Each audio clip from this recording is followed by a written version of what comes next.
Good morning, everyone. Yeah, I'm actually live. It's Tuesday morning, and I thought I should get this up and get some things going here. Pardon me while I make some last minute adjustments. And of course, as always, we want to make sure that the sound is okay. I think the chat's on. Let me take a look and make sure.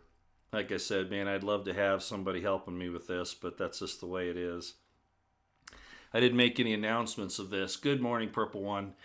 Again, if you all let me know, we can hear you. It's not too loud, no overmodulation, that type of thing. Okay, great. I appreciate that. Yeah, and the chat's on, so you guys can go ahead and start your. I'm sure the trolls will jump in there right off the bat. But I appreciate everybody coming. I really do.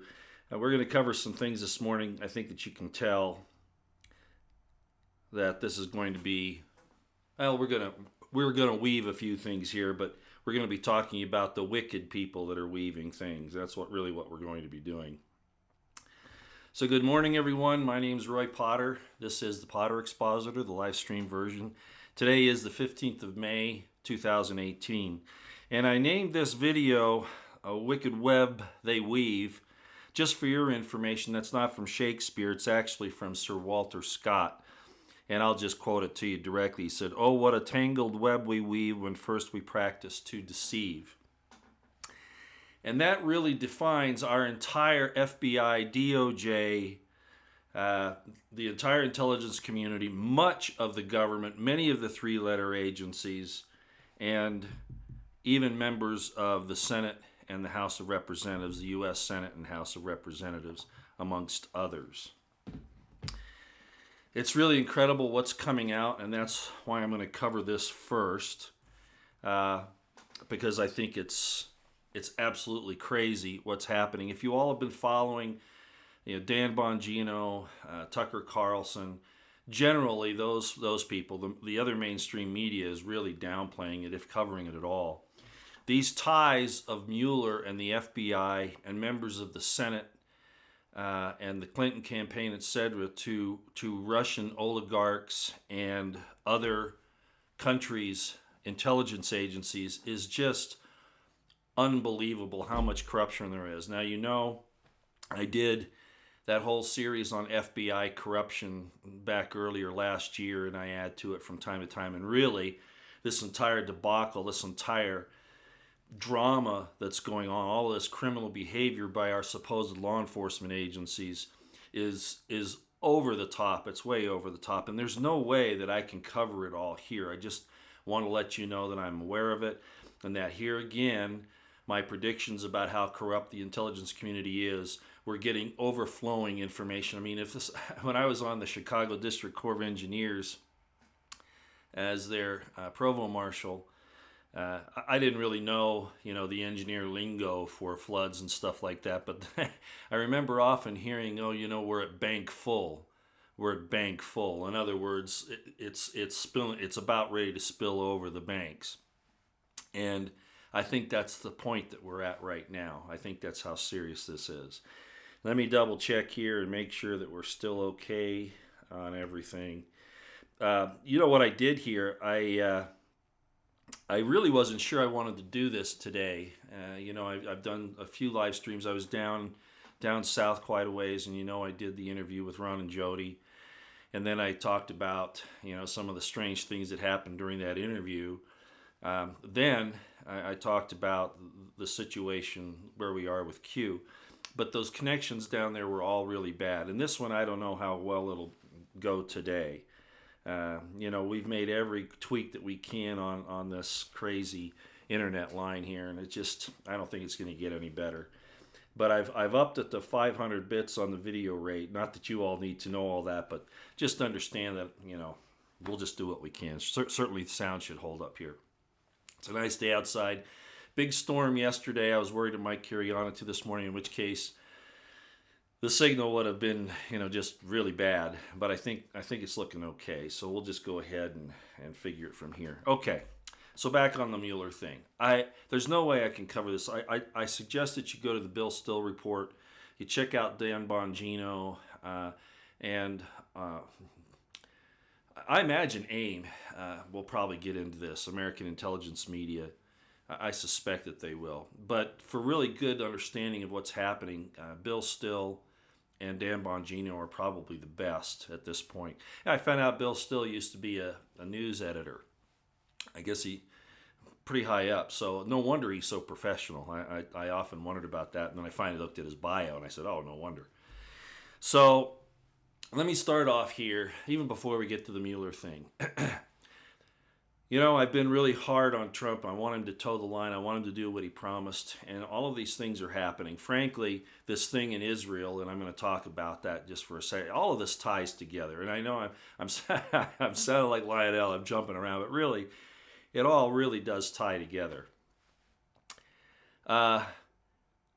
Trump, there was my friends Ron and Jody reminded me of this. The Simpsons had one or two episodes where it talked about either it was Trump or a guy like Trump getting into the presidency, and these things came out in the '90s. Jake Morphonios talks about the tarot deck and that Trump was sitting on top as king of the world, and then the dividing of the country and all this kind of thing. There were other things too, other innuendos, other suggestions that this was planned for a long time. And it makes me wonder if Hillary, as high up as she has been in the New World Order, in the deep state, etc., if she wasn't double-crossed. That's almost how it's starting to look to me here. That she was promised this as part of a subterfuge, and I'm not sure what to think of that. I could offer a lot of conjecture, but we do that anyway, so why add to it? But just something strange going on here with this whole Trump thing. Did Trump, in fact, look like despite his father funding John Birch Society, certainly the New World Order, the Rothschilds, Soros, all these people knew about that. He's taken money from Soros and apparently has ties to Rothschild. Jake Morphonios explained that. I've known about these things, but Jake Morphonios really expanded on it, and he did a really fine job of it. And then the Kushners have had really close ties to Soros and the building at 666 Fifth Avenue, and we could get into all kinds of things here. I don't want to get too far down in the weeds. My point is that Trump really was on the inside of the New World Order. He's a Mason. There are other things that are going on here. But why, if he is an insider with the NWO and the Rothschilds, would the establishment be coming after him the way they are? And that's the question everybody has to ask themselves. And I certainly ask it of myself, despite some of the things he does that worry me. Some of his statements on the Second Amendment, on his reticence to go after Hillary, etc. Also, the reluctance to really push any against the MSM for their attacks on the First Amendment, etc., etc. It still doesn't make a lot of sense unless he is actually an existential threat to them. So is that a big psyop against the entire American people to take us off guard? That's possible, but I don't think it's realistic. And so I have to go back to Occam's razor. What's the simplest thing here? that Trump double-crossed them. I think that's what we're looking at. I think he double-crossed them. Which is fine with me, of course. I think that's just fine. But really, the whole thing doesn't make any sense. So getting back to the Mueller thing, and I don't want to get into a lot of detail here. First of all, I don't think I can. Bill still made a very good explanation. I don't know if it was, pardon me, windows open. I got a little allergy here.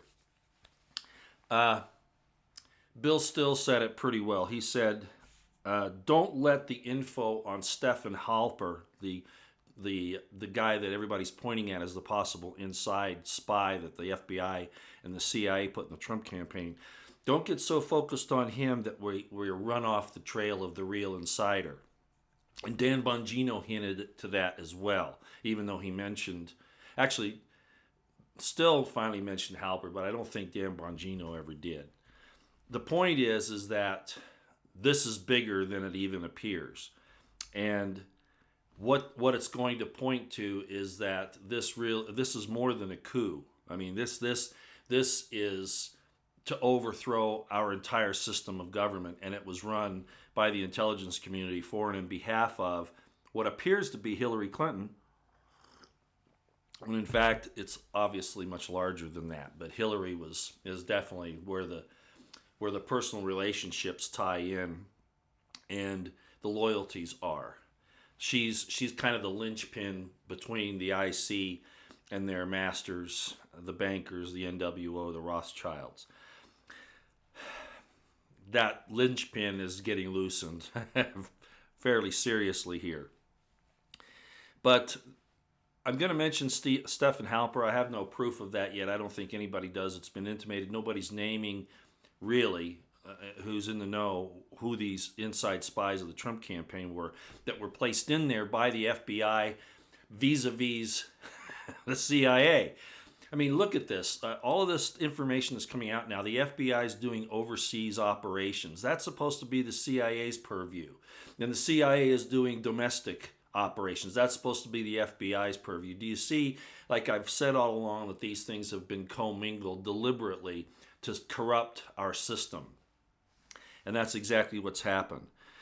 So at any rate, we're seeing this tie-in between the FBI, the DOJ, and the State Department with this whole thing with Oleg Deripaska, the Russian oligarch, that the FBI and the DOJ were trying to use to set up Carter Page and Papadopoulos. And it even goes further than that, apparently, because it goes back to some other things prior to that where the FBI knew or were supposedly investigating this guy.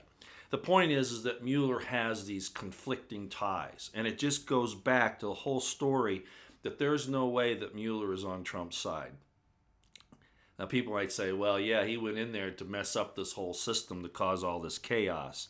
Well, I don't think that's the case, and I think that's coming out pretty strongly now. I just hope that, Nunes went into the meeting with the DOJ, I guess it was late last week, because the DOJ is trying to tell him, look, we don't want to reveal this because, it's going to get people killed and all this. Always the national security baloney. Although he did come out of the meeting, Nunes did, and said, they made some progress, whatever the heck that means. But they were planning on bringing Sessions in on a contempt of Congress, and now that as well seems to be stalled. Now, what's that about? Frankly, I don't give a damn about protecting people like Halper or any other of these jerks. And then they'll say, well, it'll reveal, our sources and methods. That's always an excuse. And the only source and method that it's going to expose is the IC corruption. That's really what the sources and methods are. The IC is corrupt, and they use corrupt people. Well, you're going to use corrupt people, but they're corrupt to the core. And that's really what's coming out. They're probably threatening Nunes, well, this is going to destroy our entire institutional system, and that Trump's attacking our institutions, sort of like Clapper and Brennan said. Yeah, the way they're run, the FBI and the CIA should be torn apart. They've become a law unto themselves and don't want to answer to anybody. And that actually almost goes for the DOJ, too.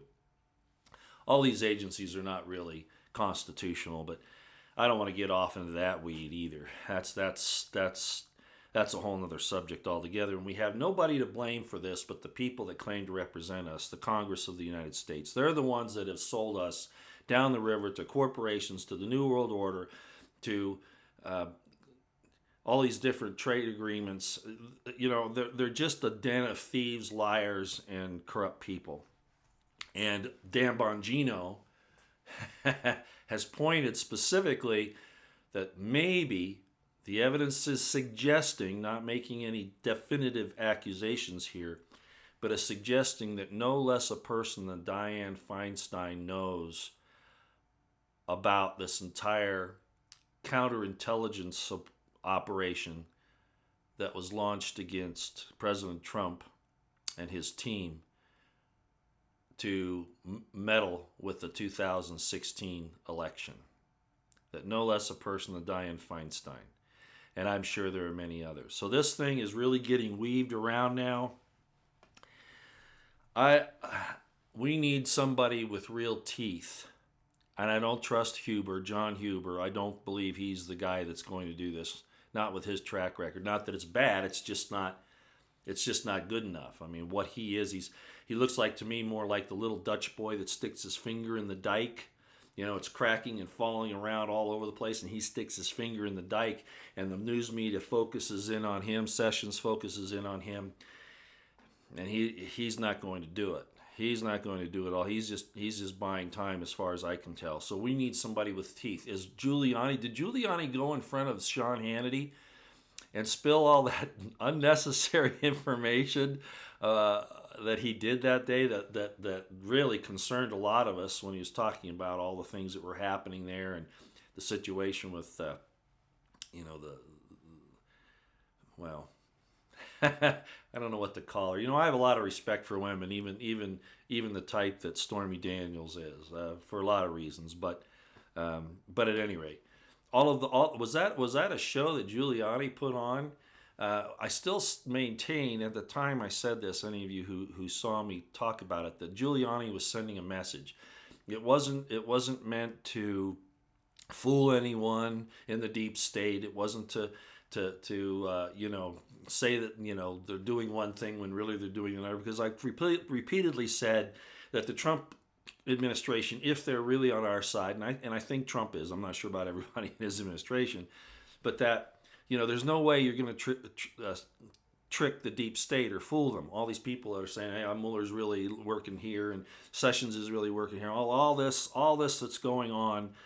Ladies and gentlemen, there's no way that the deep state is going to be fooled. Their assets are way too good to be fooled like that. I don't care how good of a 3D or 4D chess player Trump might be. By the way, the concept of 3D or 4D chess, do you understand this is an Illuminati concept? Did you know that? So even saying that Trump is doing it, I'd be careful with that. Okay, so I guess what this all boils down to is that, as I've said all along, the FBI and the entire intelligence community is totally corrupt and is our most dangerous domestic enemy, prima facie, on its surface, manifestly so. Am I playing a Lionel there? Where I keep using words, same word over and over again to say the same thing? Not really. I'm trying to emphasize that I went down that road and I maintain it even today. So that's kind of where that is, and that whole thing.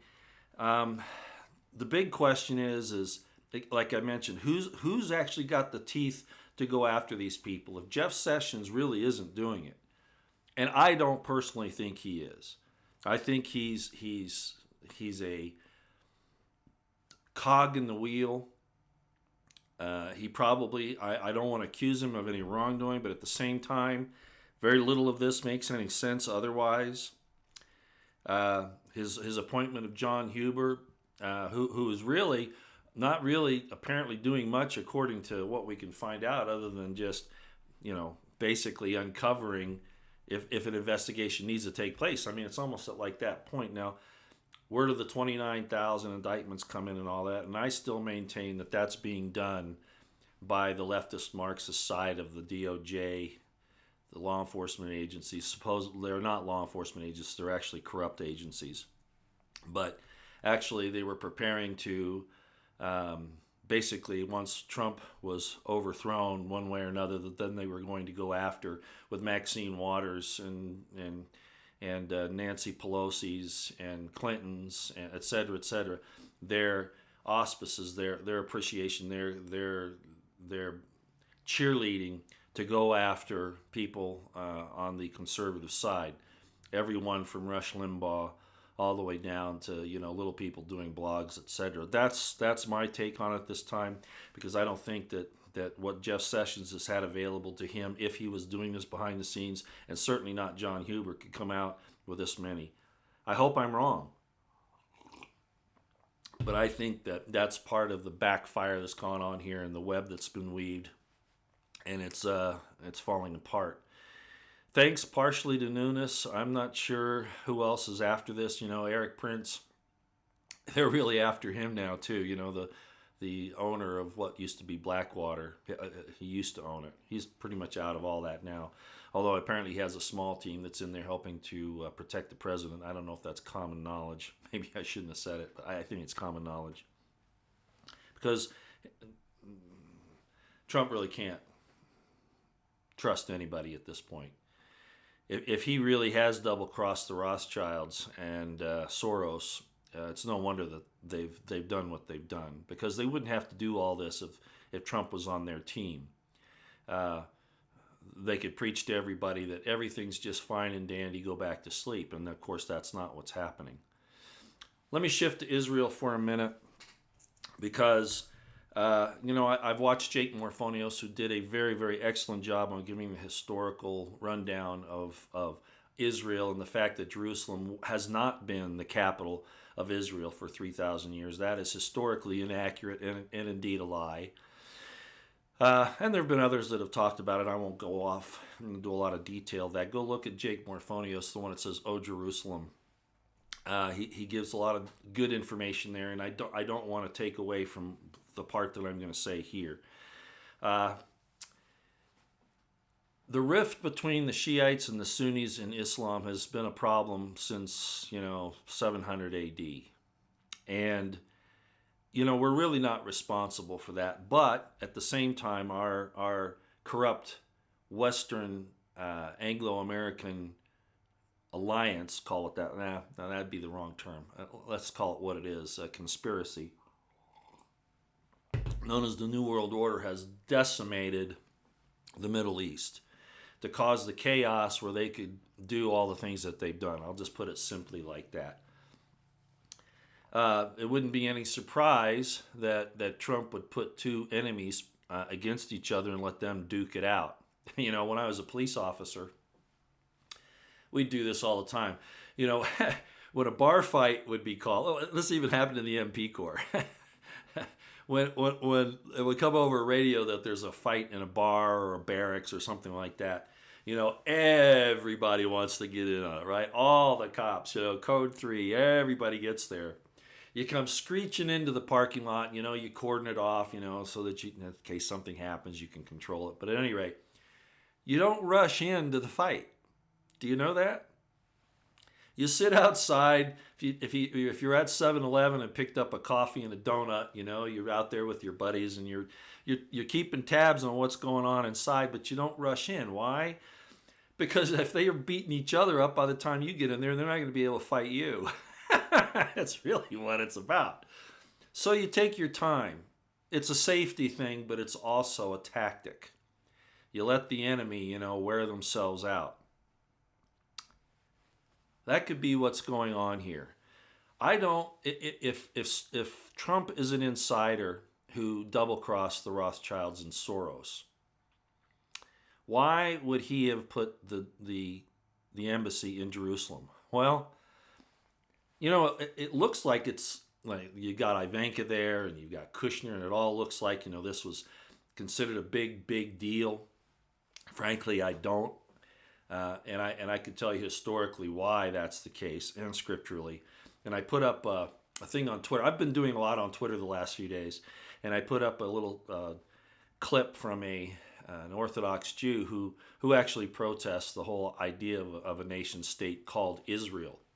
I think if they had called it anything else, the Orthodox wouldn't have a problem with it, but because that's a usurpation of really an important concept, the Orthodox Jews don't like it, and I've talked about that before. But getting back to this whole thing with the embassy, why did Trump do this? Well, there's an old statement, and I'm going to have to cuss here, but I think you'll understand what I'm saying. Somebody tells you to do something, and then you go do it, and they go, "Oh, shit, you did what I told you to do." Right? You've ever heard that? Well, Congress has passed this whole thing to move the embassy to Jerusalem back in I think it may have even been in the Carter administration, but it was certainly by the early part of the Clinton administration. And I don't know how serious they really were. I think it was probably to placate AIPAC and the Zionist Jews and Zionist Christians. By the way, I'm not a Zionist in that way. at all, and I think most people understand my Jamesian Christian orientation on that. But I consider Zionism in all of its forms to be a problem by and large. Certainly not in the best interests of any group of people, much less the American people. But at any rate, frankly, I look at America being more like Israel than the state of Israel. But that's another subject I keep wanting to get into, and I still haven't yet. But getting back on this thing with the embassy. So what Trump really did was he just gave them what they've been asking for, the Congress, all this time. Did Rothschild really want that? Remember, the Rothschilds are about constant chaos. Well, moving the embassy to Jerusalem would cause a lot of chaos, but they were getting some mileage out of the whole thing before that. So, while I can't put details into it, I think in the end, right now Netanyahu has got a big smile on his face. I'm not sure it's going to end up that way for Netanyahu or the Rothschilds. I don't think the Rothschilds wanted this, frankly. Otherwise, why did Trump do it? If, in fact, he's not a Rothschild agent like they thought he was. The Kushners have a lot of money that they owe to Soros and maybe to the Rothschilds. And apparently Trump did borrow money from the Rothschilds. All this is explained by Jake Morphonios. And I don't mean to whitewash Trump. I'm just saying that when you look at the entire situation, it really does look like a double cross of sorts. I hope that's the way it is and that we're not being given a placebo and led down the wrong path. But I look at it and I just, despite the fact I feel like we have to be vigilant to that, I really don't see that as being what's happening here. God bless Melania, by the way. I understand she had some kidney problems and had to go into surgery. 48 years old and having problems like that. Well, I've known younger people to have that problem and worse. But like everybody else, Melania and Barron and even Don Jr., the family members, they're all really wonderful people. They've really made something of themselves. Yeah, some of them were born with spoons in their mouths, but that doesn't make them bad. It's how they use it afterwards. And certainly Melania has proven how wonderful of a person she is. So God bless her, and I hope she gets better quickly. She's been through a lot despite all of her, people look at rich people and say, man, I'd love a life like that. Be thankful that, Jesus made a prayer, right? He said, in the prayer, he said, give us this day our daily bread, be happy, be thankful for what we have, because as Solomon said, sufficient for the day is the evil thereof. Which now, I'm going to get off of that whole thing. Do I like what happened with Israel shooting the rioters? Remember in war, and that's really what this has turned into. In war, the first casualty is truth. I see everybody pro-Israel saying, they had rockets, they had explosives, they had IEDs, they had this, they had that, the Palestinians. And then the other side saying, the people that were shot were unarmed, et cetera, et cetera. The truth is somewhere in between, as always. In my opinion, I don't believe that Israel, as a nation, has dealt righteously with the Palestinians. Have the Palestinians and the Arab nations in general been a threat to Israel? Well, yeah, but go back and look at how this whole thing came about, with the Balfour Declaration, etc., where Rothschild is mentioned, and you see that this, they actually went in 1947 and literally stole the land away from the people that were living there. The Jews and the Christians and the Palestinians had all lived in peace until this situation. Minor flare-ups, but nothing like what we've seen now, because they stole the Israelis stole the land from the people that were living there. Even came in where families were living in their homes and pulled them out of their homes and just took over their homes, sort of like they're doing with the settlements now in the Gaza and other places. That same kind of thing was going on back in 47, 48. This is not a righteous endeavor that occurred. And like Jake Morphonios, I have to agree, because of my own study and history, that the people that are calling themselves Israelites are not, okay? It's just a fact. Now, Israel violated God's laws in the past, and he's rejected them several times. They're called God's chosen people. But you look through history, and at one time God throws away the northern 10 tribes, says He's done with them. Then another time He says, I'm done with Judah, and then He promises to bring the Ephraim back, and that Ephraim will anyway. It gets really convoluted. And as much as I know about biblical history, and Jake Morphonius, I'm really impressed with what he knows. The bottom line is, why in the hell are we killing people and subjugating people, treating them the way we are, based on supposed ownership of a land 3,000 years ago? Americans don't like it when Mexicans say that they should have Azatlan. And there fights going on that. Well, that's what we're looking at in Israel. The bottom line is, we have a situation now where, and this is how I look at it. No, I don't believe that Israel is a nation state, as God's chosen Israel, as all the Christian Zionists and everybody say. For the sake of the people's understanding at this time in history, could God have said these things, line them up this way, so that people would see the signs, even though they're not exactly what they appear to be? Yeah, sure. Yeah, I don't know if you know what I mean by that, but it's sort of like the calendar. God moves back and forth between different calendars because of the understanding of the people at the time. He deals with their understanding at the time. But at any rate, and again, that's a topic for another time. I guess what I'm saying here is that Israel does not have clean hands in this, not by any means. They've been implicated in 9/11. They've been implicated, not everybody, of course. I don't mean the people as a whole, any more than the American people as a whole are responsible for what the FBI's been doing, that kind of thing. But by the same token, that Israel does not have clean hands, and that needs to be resolved. One of the arguments I hear is that, and I heard Alex Jones say this the other day, he starts talking about the problems with Israel, and then he jumps off, and then he jumps right on to Islam to change the subject. Now, I'm not saying that that's not called for, but at the same time, it's avoiding the issue. And the issue is basically, of course, that people have a right to live. And that Israel has, forced a lot of these people into small areas where they have a hard time making their lives prosperous. And then Alex says, Israel's been held responsible for dealing with this, but none of the other Arab nations want the Palestinians. The Iranians don't want them. The Saudi Arabians don't want them. Jordan doesn't want them. Wait. The point is that the Palestinians want their land there. Why would they want to go to Jordan? Why would they want to go to Saudi Arabia?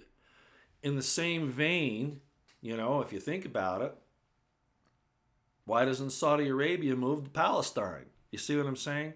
The point is this argument that nobody will take the Palestinians is kind of a it's an empty argument, because the whole point is they want to stay on their land. That's the issue. So I think this entire embassy move, this is kind of where I was going with this. I think this entire embassy move is giving these bad actors in the U.S. Senate and Congress, the Rothschilds, etc., no more excuses. Keep saying they're going to do something. They're going to. Schumer came out and was praising it. I wonder what he really thinks underneath. I don't know. Pretty interesting, though. So we'll see where this goes. I am fairly concerned that with the fog of war, the real truth of what happened there at the Gaza Strip is not being told by either side. I heard some people argue, well, why are these protesters bringing women and children there? Well, that's not entirely the issue. Would I want women and children to be there? No. At Bundy Ranch, I didn't want the women and children out where they were. And I don't want to get into that whole thing. But sometimes you just can't quite control that. Did Hamas and Hezbollah or all those people push those women and children out there so they could say what they said? I'm not certain of that. The bottom line is, I saw what I would consider to be inappropriate and illegal use of force on the part of the Israelis. And I'll just put it like that. That's what I saw. Could those have been staged? Sure. When you look at the overall history, there's a problem there. So I think Trump is going ahead and and he's heard the call about the bar fight, and he's just letting it go. He's just letting the bar fight occur. Probably not a bad idea in the long run. I just hope it doesn't blow up the world in the process. Okay, let me look at the chat room here. There is another subject that I want to cover. But I want to see what's being said in the chat room. So let me look at this real quick. A. Ramon Noodle says both sides are guilty. Yeah, I believe that. That's usually the case in a bar fight, too. Now, I will say that, just like in the schoolyard brawl, the bully comes up and hits the nerd, right? And then the nerd fights back. And who does the principal or the teacher see? They always see the nerd throwing the second punch. I think that's a lot of what we're seeing in this whole thing in Israel and Palestine. But it still takes two to tango. The point is, at what point do the police or did the teacher or the principal enter the fray, and then how do they settle it, right? You got to call it for what it is. And, of course, that hasn't happened for a long time because of the different types of influences that we have here in this country. Let's see. It ain't 50, it's 99-1. Jack Kennedy sent that. If you're talking about that, Jack Kennedy, well, again, remember, this whole thing was set up by the New World Order. This entire problem in the Middle East was set up in 1917 with the Balfour Declaration, the Lawrence of Arabia deal. And if you don't understand history, that's what's happening. It's why I'm concerned about the Iranian situation, because that exists today because of what we did, our CIA did in 1953. With Mossadegh, unseating him. All of this is a result of somebody else's meddling to begin with. So you really got to look at that. Sealed indictments, yeah, they're over 29,000. I've already covered that. I am of the opinion at this point in time that they are not being done. I'm not saying not all of them are not being done by Trump under some other auspices, but my feeling is that this is being done in anticipation of unseating Trump and getting him out of office and then going after certain of his more boisterous supporters. I still look at that as being the most likely scenario at this point. Again, I hope I'm wrong, but I dealt with the system for a long time. I kind of know what it's capable of and what it isn't, and I'm just wondering at this point. Nightblade says the point is that we only know what we're being shown, which is most likely a lie, since no matter who's the puppet, they lie. You can't trust anything that comes out of our CIA-run government. Absolutely. And I've said that. Isn't that the motto of my channel? The intel community is our most dangerous domestic enemy. Absolutely. Thanks, Scott D. Yeah, I want things to be resolved in a way that makes sense. But, when you're dealing with evil, corrupt people, it just isn't that easy. It just isn't. And it's unfortunate. Flynn Jr. getting vocal. Yes. Renee Fagan, absolutely. Isn't he? Isn't that fantastic? Yes, he is getting vocal. And I hope that Flynn is able to make his move as soon as he gets either, the charges dropped against him or Trump pardons, whatever happens there. Flynn does have a drawn sword. I think he's going to be wielding some, and rightly so. God bless him. He's a hero, and we all know that. Okay, let me see if there's anything else here, and then I'll go to the next deal. Okay, I'm just going to address this because this kind of leads into where I'm going. Envy Me Greatly says, I'm mad at Alex. Kanye does not run nor control policy, nor cybersecurity, nor economics, nor healthcare, and Scott Adams is a fraud, bigly. I'm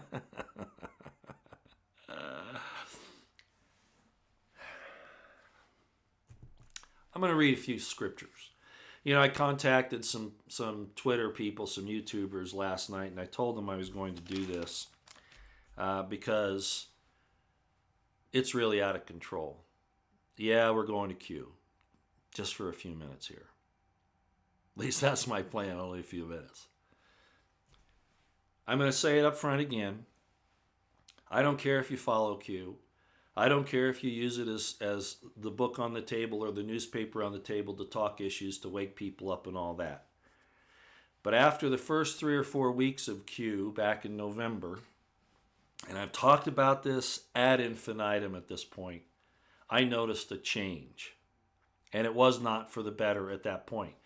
I kept up with it until finally the DEF CON 1 debacle. And I explained this in a live video, but again, the feed was really bad, so it jumped around a lot. There's a difference. There was no justification for the DEF CON 1 to be put out by Q or by B on January 4th. It didn't fit. Even if there was an event that was going to come, you don't use that term like that. They could have said, and then B kind of backed off about it and said, well, what we're talking about is maximum force readiness. No, that's not DEF CON 1. Maximum force readiness is REDCON 1. Okay? REDCON 1. They confuse those issues, and for a very nefarious reason as far as I was concerned at that time, and I've held that view since then. And I've seen this entire thing develop into, I'm not saying that following Q is being cultic behavior. People misunderstand me. I'm not saying that. I'm saying that if you demand that other people verify your faith in Q by following and going along, that's cultic behavior. In other words, if you insist that other people follow it to verify your bias, your faith, so to speak, and if they don't follow it, you condemn them in some way. You call them apostates, you call them betrayers, traitors. In other words, you exact a punishment from them for not verifying your bias, then that is cultic behavior. Do you understand the difference? Okay? I don't care if you're a Christian, all right? But if you berate somebody else for not going along with your religion, which is actually looking for verification for your faith because you don't have it inside yourself, and you start persecuting other people, that's cultic behavior. The Jim Jones thing is a perfect example, okay? And so are many, many other systems. And that's really the point of that whole deal. So I brought up in a tweet the other day that, and I've talked about it for a long time, that while Q can be like the New York Times, I don't mean to say that it's, well, at this point it might be compromised. It certainly looks like it. Actually, I think it is. Q is not a person. And I said that from the very beginning. It's a team. It was a team in the beginning, and it's a team now, but I don't believe it's the same team. And there's been a lot of back and forth on this. I don't follow Q, and I'm not going to. I'm not telling anybody they have to follow Q. I'm not telling anybody that they can't follow Q. But I am going to point out what I'm going to point out here. And that is that I believe, and the evidence is all there, and I didn't arrive at this just because of the whole situation that happened with Jerome Corsi, etc. I've held this view for a long time, that Q was compromised. Not that they can't give out good intel. I can give out good intel. You can go to open source information and put that together. It's not a mystery. Just because these things add up. I see this kind of stuff all the time. We've talked about Washington Pundit and B having access to the Twitter keys. They can actually manipulate the timestamps. And I've said all this before. I kind of hate to do it again. The social engineering protection appliance put out by QIntech, which is an MI6 related company in Britain, that David Hawkins of Able Danger pointed out. All of these different things go into this. The QIntech appliance is not AI. What I mean when I say it's like AI is that they use it for predictive information, and then it's analyzed and then put out by a human source. Okay, so it's not AI actually running it, like Michael Quinn might talk about. But they use it kind of like a calculator. You know, you use the calculator to do the calculations because your brain's a little slow, right? It's that kind of thing. Well, anyway. David Seaman, I saw a post by him on Periscope last night where this is the problem. This is where Q started going. They attacked David Seaman and tried to say he was being funded by Soros and all this kind of stuff. Asinine accusations. The first blood in this argument was drawn by Q against Patriots, and by Anons in support of Q, and in people like B. I have all this information. I'm not going to throw it out here, but I can tell you right now that B accused, who's tied in with the Q thing, I'm just telling you, there are two of them apparently on Twitter right now, and it's interesting how they play against each other. But at any rate,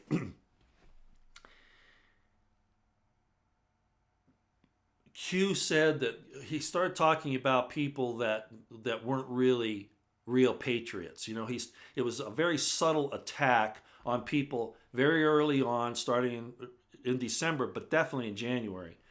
Very subtle attacks on people, on patriots who did not follow him. He never mentioned Matt Bracken, for instance, by name, but Matt Bracken has no use for Q. If you know who he is, he's a former U.S. Navy SEAL. He put out some things here just the other day. He equated Q. He said, "Well, what does Q have in common with the Hitler diaries and Clifford Irving, et cetera, et cetera?" And the answer was they're fake. They're forgers. So that's where Matt Bracken is. But he's not real vocal about this whole thing, so people don't attack him yet, although I suspect that will start. But all of these attacks started to come from the Q people. And one of those early on was that Jack Posobiec, well, first of all, they attacked Tracy Beans, and there may be good reasons for that. There were some things happening behind the scenes that I wasn't aware of at the time of this takeover. And it all revolved around money and influence and building up the new media, as opposed to the MSM, the New York Times. I kind of understand that, but there was this internal struggle for the resources. I'll just put it that way. And there was an early on attack on Tracy Beans and Jerome Corsi, and weirdly, Ann Coulter, who's had nothing to do with Q. Well, I got upset that these Anons would attack Tracy Beans and Ann Coulter women. Basically, and they included my name in there too, that they should be hung from rafters in a barn. Now, the intimation was that we would suicide ourselves, right? But you make those kinds of calls for violence, and they can be taken by the unstable and acted upon. And that was the irresponsibility that I saw in the Q community at that point. And I went to, whether I should have been or not, I've always been kind of a rescuer of women, and it never turns out well. Well, it did one time. But I saw that attack on specifically Tracy Beans and Ann Coulter, and I just came unglued. So that was one of the first times I got upset. And then, of course, there was also the DEFCON 1 thing. But then it came out that they were saying that they're really outing the people that say they're truthers and patriots, but really aren't. Really. Longtime patriots. They start to attack those. And that wasn't right. That told me that there was something wrong here, that there was an operation going on that was not what it appeared to be. And there are people out there that will argue against this all the time. I mean, I'm supposedly one of the 29,000 indictments. Yeah, right. We'll talk about that sometime. These accusations are made to discredit those who are trying to use critical thinking and aren't part of a herd mindset. So at any rate, then the accusations came out against Mike Cernovich, Jack Posobiec, and myself that we were being outed. I think that was the exact word she used. Really? Mike Cernovich and Jack Posobiec, where in the world did they, why did they get attacked? Well, because there's one reason. Anybody who has a large following, or what the new Q, compromised Q, thinks has a large following, they try to attack them like any juvenile delinquent or member of a junior high school does. So those entering the scene battles. I hear Lionel trying to justify all this and says he follows Q. Fine, follow Q, but be aware that they drew first blood. That got a lot of people upset. I'll just say it that way. People who are critical thinkers and have been in this fight for a lot longer time than most of these folks in the so-called QAnon deal. And I don't mean you folks, I mean the insiders, okay? So they drew this first blood, and then people started examining. And Monty was one of the first to come out, Monograph, and find out that B actually worked for the Washington Pundit. that they had gotten control of the Twitter keys, and then Abel Danger came out and threw in the thing about QIntech with the social engineering protection appliance, like an AI. It's not an AI, but it's used to predictive program, and then human sources, then resources, then put out the information or whatever. This stuff was going on, and then we had this guy like, other people have called out these different problems. Baruch the scribe brought out his information, and I'm not saying he doesn't have a vested interest. That's not the point. Is there something wrong with making money from Q? I don't personally think so. I don't attack people like Jordan Sather or anybody else who got money from that. I mean, the laborer is worthy of his hire. It's what the intent was behind that. If it was a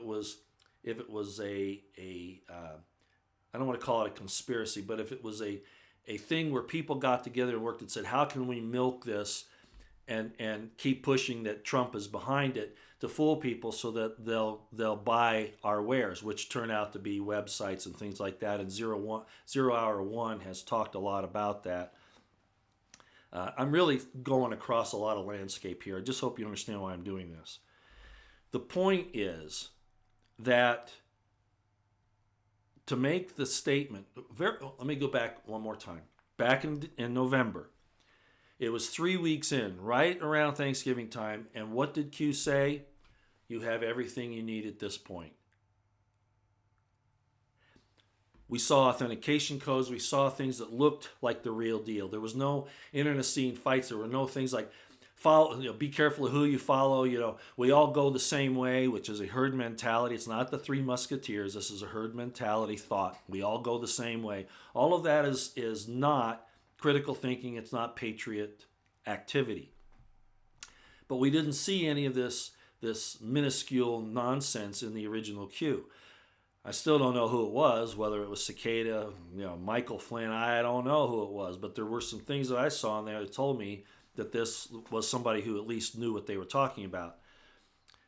And finally, of course, like I said, it said, you've got everything you need. And yet, then it went dark for a while, then all of a sudden it pops back up and it jumps over on 8chan, and you know the rest of the story. The point is, there are a lot of people that are watching this and thinking something's wrong. So all those that want to follow Q, that's fine with me. But I also have a right not to. And I also have a right to tell people what I found and what other researchers have found. The things that have occurred that lend credence to the possibility that Q has been taken over by either the intelligence community, the black hats of the intelligence community, possibly Soros, David Brock of Media Matters, Obama-related, connected foundation organizations, things like that. There's evidence to suggest that, and it's strong, strong evidence. I'm not going to get into all that here. Where I'm going to end up is this. I mentioned, as I said a few minutes ago, I think I said it, and I brought it up in a post the other day on Twitter, that what the intelligence community has done here with this Q movement is basically duplicated the Great Schism of 1054 AD, which was the split of the Catholic Church into the Roman Catholicism and to Eastern Orthodox. And each side calling the other apostates for not going along with their verification bias, their prejudices. That's what's happened here. And anybody who has an eye to see it will see it. Does calling out this divide, warning about it, mean that I'm divisive? No more so than any other historian or political analyst who looks at things and says, this is what happened. I could see it coming as early as December. And certainly by January, that's where this thing was going. I called it occultic behavior then, and that it was going to turn dangerous, and that's exactly what's happened. David Seaman, was ruthlessly attacked by this whole thing the other day. And, I'm not a follower of David Seaman. I don't really know how I found it, but I saw, I guess, the title on his Twitter with the Periscope, and I went, well, wow, what's this where they're attacking David Seaman? I looked at it, I went, oh, this is just another example. of that. So they're the ones doing the attacking. And then when you try to defend yourself, then they say that you're anti this and that you're unpatriotic or whatever, or that you're one of the 29,000 sealed indictments. If I am, it's because I'm a supporter of Trump. And I've been a supporter of the constitutional republic, not because I'm against that or because I'm some, hidden pedophile just because I support Monograph and his right to speak and to put out his artistic explanations to show how the New World Order and all this is interacting.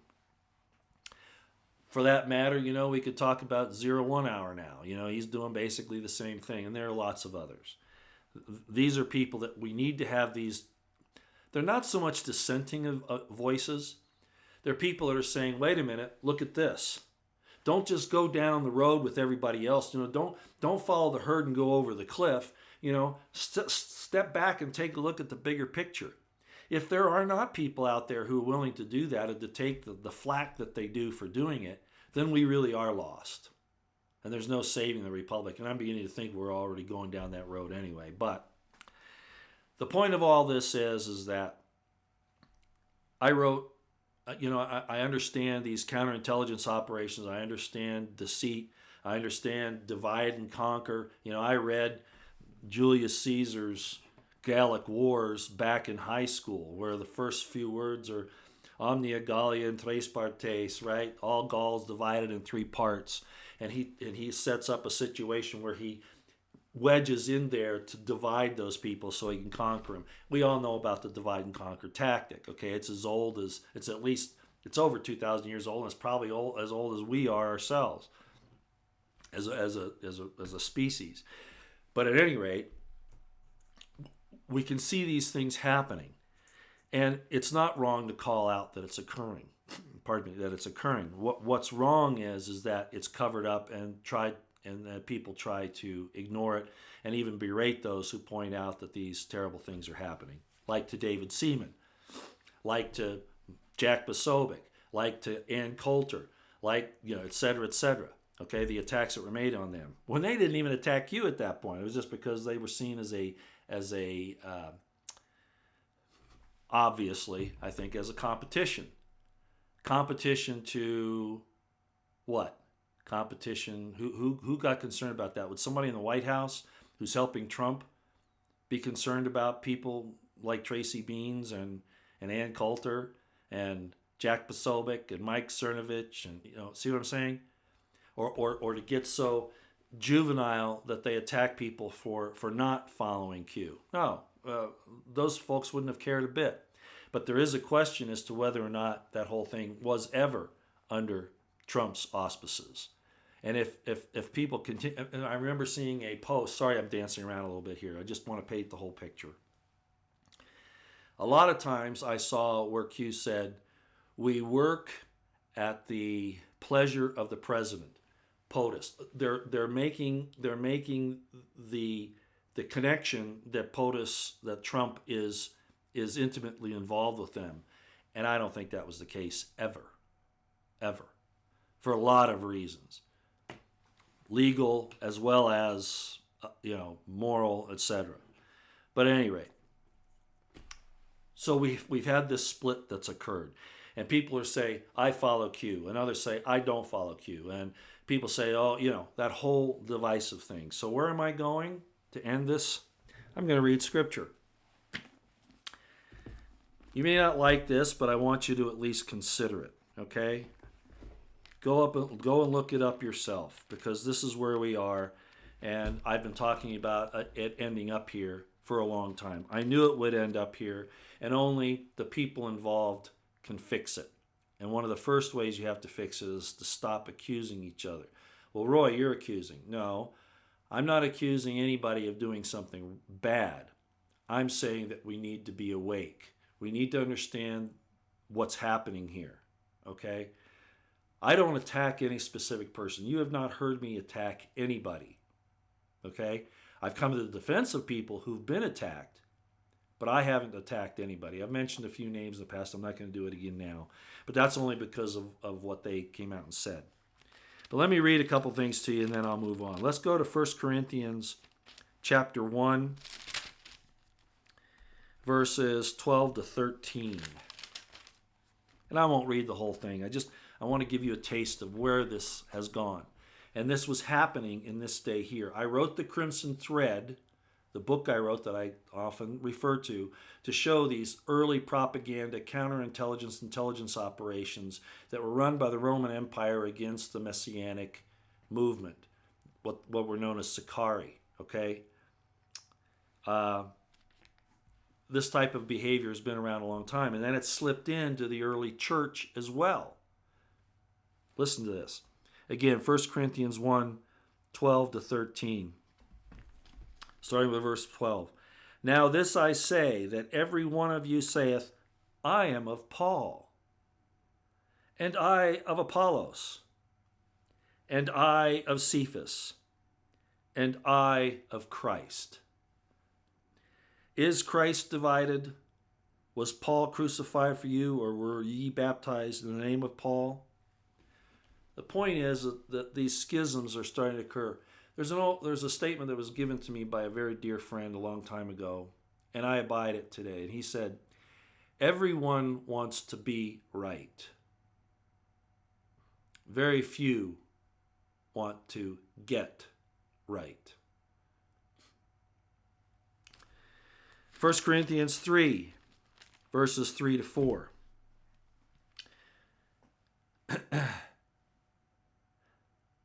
For ye are yet carnal, for whereas there is among you envying and strife, struggling for the market share or control of people's minds, whatever, fits on both scores. For ye are yet carnal, for whereas there is among you envying and strife and divisions, are ye not carnal and walk as men? For while one saith, I am of Paul, and another, I am of Apollos, are ye not carnal? In other words, you're not putting the end result where you're really wanting to be out front. You allow this desire for followers, for clicks, for the market share, for the new websites that are being created so people can go and watch Q that don't really want to go on the boards or whatever. There's a lot of this stuff kind of thing going on here. There's a fight for the monetary reward. Okay, there really is. And it's obvious to anybody who looks at it. Those are the strifes and envyings that undermine us going for the truth, which is one reason why I have not done anything on my channel to make money. I mentioned my book for people who want to get information historically, how I view it. But this channel isn't designed to be a marketing tool. It's not designed to make money. I don't have any investments in Q or anything related to it because I saw where this was going. All right? And here we are in the scriptures where it talks about it. Now, the last one I want to read, and go and look at these things. You should read the entire chapter and the information with it so that you understand, the entire implications of what I'm talking about here. You need to have that. So go and see that for yourselves, and then you'll understand why I'm so concerned with it. Okay, Philippians 1. You say, well, I didn't come here to have scripture read to me. I can do that from my preacher or, whatever. The point is that these principles are constant. They're always here. They show us the human side that we have to be aware of. They're timeless.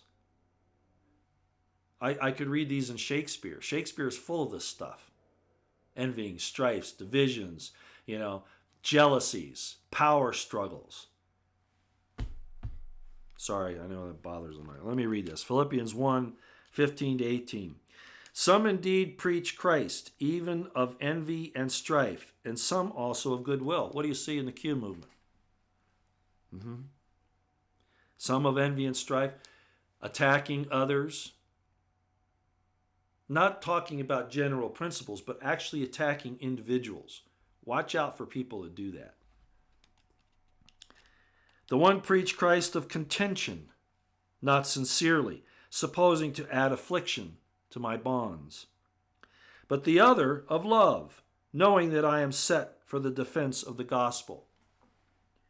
What then? Notwithstanding every way, whether in pretense or in truth, Christ is preached, and I therein do rejoice, yea, and I will rejoice. What's he saying? Kind of what Lionel says. Who cares who Q is? Stop this internecine arguments. There are those that are for Q and those against. The real bottom line is, what's our end result here? For Paul, it was that Christ is preached, one way or the other, for the purpose of envy and strife, or for goodness. He didn't really care because it was out there. It was being talked about. It was being discussed. For that reason, I don't totally throw out. I don't say you can't follow Q. But I also say that it's not much different than the New York Times, etc. Okay, it's a source of information. That's all it should be viewed as. And to say that it's a prophet of God or that it's working with Trump to try to impress people, it's a form of subtle force. It really is. It's a form of force.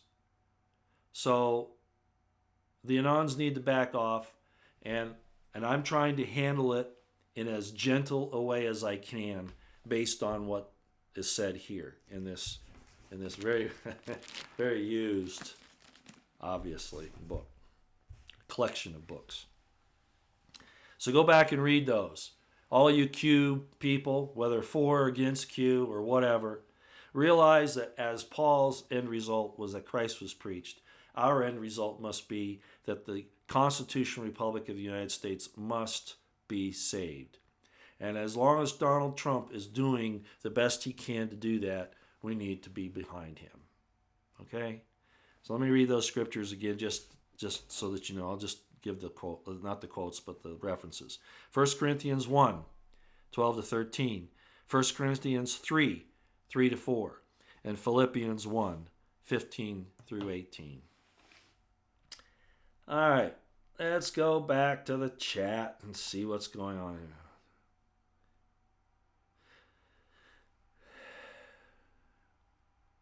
Okay, and I'm not saying this isn't true. There's a person here that says, oh boy, I lost it. Oh, here we are. Mike H. Q is a line of information for people able to do their own homework. That's all it is, a form of info that's easy to follow. Yeah, that's how it started out, and I agree with you. That's how it should be used. But remember, they drew first blood. They started attacking individuals. I've already named them, and there was no reason to do that. And a real Trump operative, be it Michael Flynn or whoever else was out there that has enough intelligence to do what Q started, would not have resorted to personal attacks the way the Q after January did and people like B. Okay? I was even accused of, I won't tell you who said it, you probably already know. Monograph and I were accused of actually making B, putting it out there as our way of controlling things. I can categorically deny that, and you can go back and look at that connection with the Washington Pundit, not Roy Potter and Monograph. Those are the kinds of things where Q went off the rails and caused a problem, okay? It's not just a source of information. It became a contest for followers, a contest for the market share. That's what it was. That's what it became. And you're going to see that as it plays out with people who, they're not being vindictive. They're just tired of the game and they're going to expose all this. There are people out there that are working on it right now, and it's starting to come out. If Q had stayed in informing us, that's one thing, but it became a way to attack real patriots who have put their life, fortune, and sacred honor on the line, not remain behind a mask.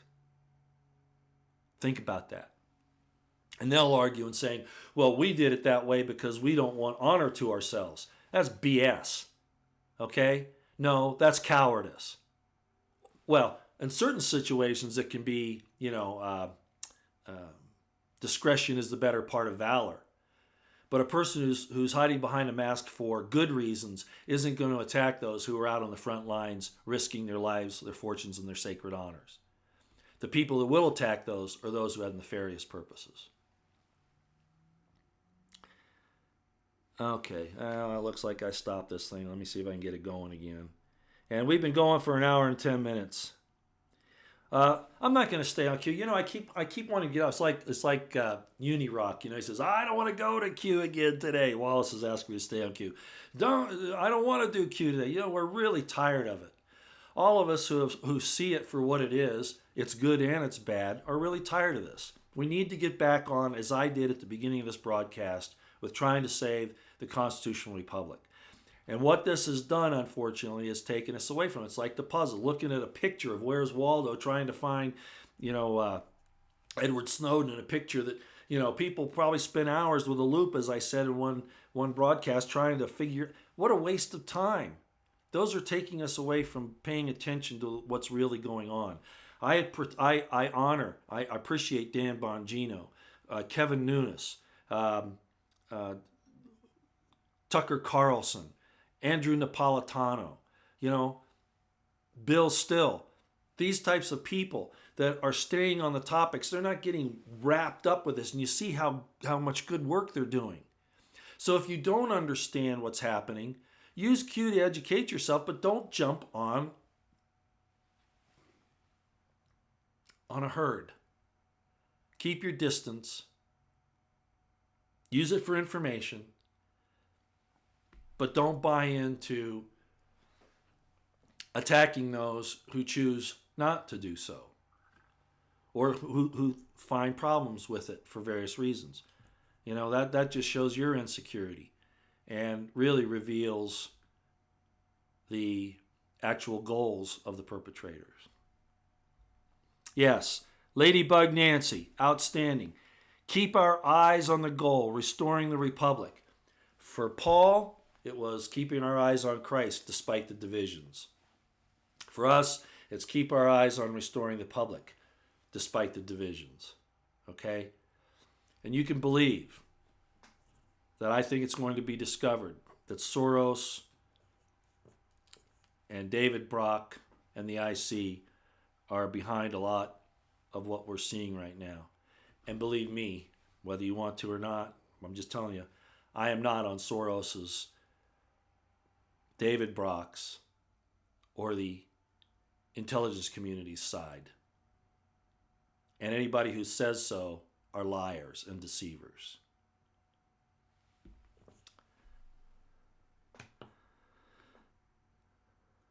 Okay. I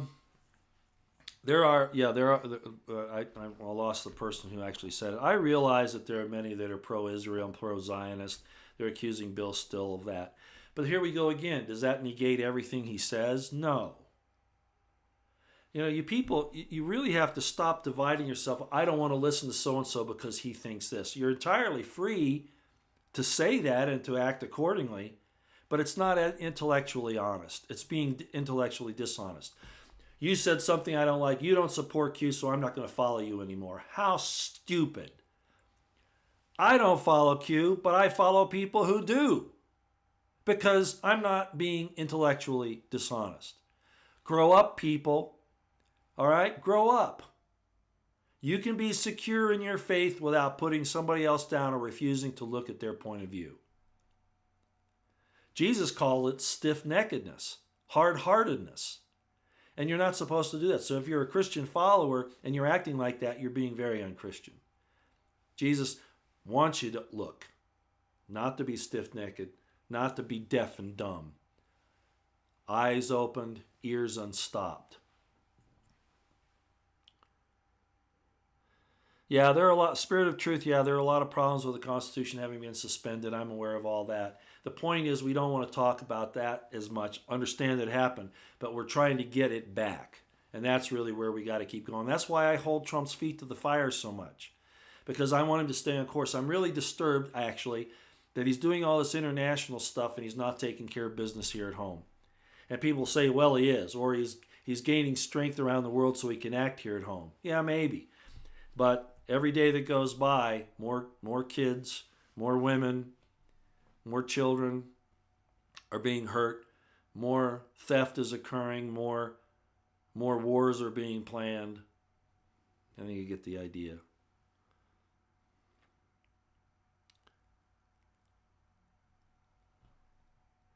John Doe, let's move on. I ain't intel. Thanks, John Doe. I appreciate that. Now, see, anti anti Masite here. I just want to point this out. Where we go one, we go all, even globally. USA is the last chance for freedom. Be careful with that saying, okay? Uh, that you probably mean it in a good way, but it also has a bad connotation. It means that if you go outside the herd, you're going to be name called, accused of being an apostate, etc. Be careful with that. I'd like us to all move forward in the same direction, but I detect a problem with this little thing. And Jerome Corsi loved it. He put it out there all the time. Where we go one, we go all. Be careful with that. Terry Christ, Trump is taking care of business at home. Give some credit, Roy. Maybe economically, okay? I'm not saying that he isn't. The problem is, where are the arrests? You remember, what's your name again? Terry Christ. I'm going to point this out to you, okay? Again. Am I irritated? Maybe a little bit. Right after what happened before the election? Hillary in that debate. Donald Trump, if we had people like him, in power, just think of how bad it would be. And Trump says, yeah, you'd be in jail. The entire thing was lock her up. Hillary for prison. That was a big deal. That was one of the plan, right? One of the parts of the plan, right? A week after, maybe not even that, when he was president-elect, he's in and I brought this up before, he's in an interview, I think it was with Maria Bartiromo. I'm not positive of that, but it was some reporter. And she asked Trump if he was going to prosecute Hillary. And what did he say? Do you remember that, Terry? Do you remember that? Well, I don't think I'm going to go after them. They're good people. What? I hit the ceiling. I could have understood him playing the game and saying, well, as a good sport, I'm not going to harass them because they lost, and, we'll just, we'll let the DOJ handle it or whatever, okay?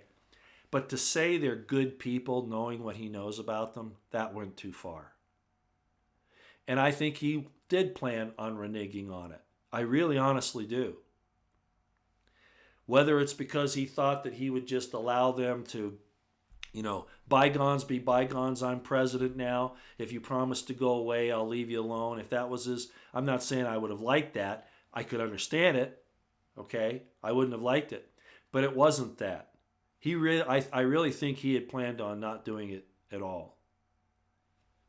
I think he was told that it would be something he wouldn't be permitted to do. Jeff Sessions was a plant by the deep state, played the good guy, got in there. That's the way it's looking to me. And put a cog in the wheel. Mueller is not Trump's friend, all of that, okay? So Trump needs to go to war. He needs to fix things at home. You get your own house in order before you do other things. Now, I'm not saying that the Korean thing isn't amazing. If it ends up all happening, and this isn't a game by the IC. They're not stupid people. Terry Christ, there's no way that Trump is fooling the deep state and the intelligence community. And if you believe that, you really, really need to reevaluate yourself. These people have been at this for hundreds of years, and in the last 60 years, they've taken over a government. They killed John F. Kennedy and got away with it. You don't think they could do the same to Trump or fool him? Come on, people. No. This is a formidable enemy, and Trump's not fooling anybody. And he needs to get down to business. We need to see arrests. We do. Turn the volume. I have to hold my phone. Somebody's, I'm almost done, but I will turn up the volume. I'm sorry if it's been a little low. The problem is I don't like it to get overmodulated. Let me ask you how that is. Is that working? We're almost done here, but let me just ask how this is. Is that a little better volume wise?